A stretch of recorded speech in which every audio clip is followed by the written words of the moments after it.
খ্রিস্টান যুবক এক হুজুরকে তিনটা প্রশ্ন করেছে। কয়টা প্রশ্ন? তিনটা প্রশ্ন করেছে আর বলে দিয়েছে, যদি তুমি এই তিনটা প্রশ্নের উত্তর আমাকে ঠিক মতো বুঝিয়ে দিতে পারো তবে আমি ইসলাম ধর্ম গ্রহণ করব। বলুন সুবহানাল্লাহ।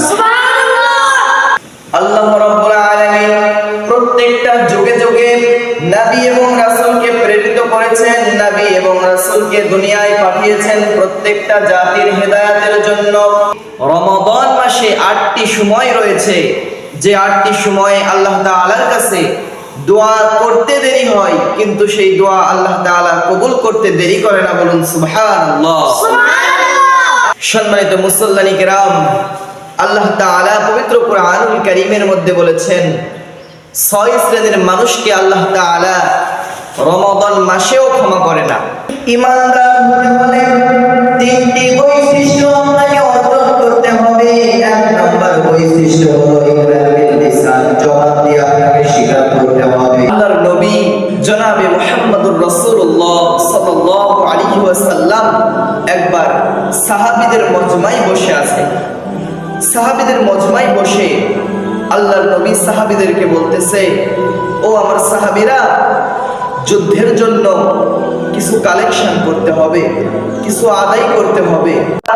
এখন আসি, আমাদেরকে যে খারাপ কাজগুলো আমাদেরকে আঁকড়ে ধরে রেখেছে, যে খারাপ কাজগুলো আমাদেরকে রশি দ্বারা বেঁধে রেখেছে, এই খারাপ কাজগুলো থেকে আমি আপনি বাহির হয়ে আসবো কিভাবে? রমাদান মাস তো সামনেই চলে আসছে, তাহলে আমরা করব খারাপ কাজ, গান বাজনা, টিভি, সিনেমা, সকল ধরনের ফালতু কাজ, যত ধরনের গীবত, ফাসাদ, সুদ, ঘুষ, সকল কিছু থেকে আমাদেরকে ফারিগ হয়ে আমাদেরকে ভালোর দিকে ধাবিত হতে হবে।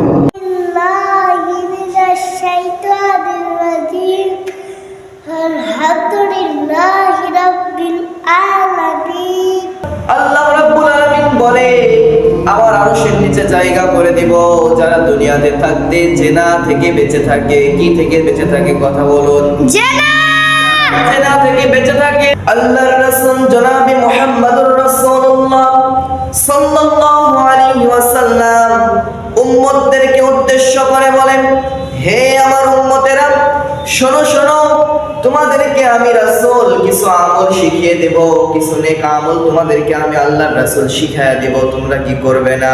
আল্লাহ রাব্বুল আলামিন বলেন, ইন্নাল্লাযীনা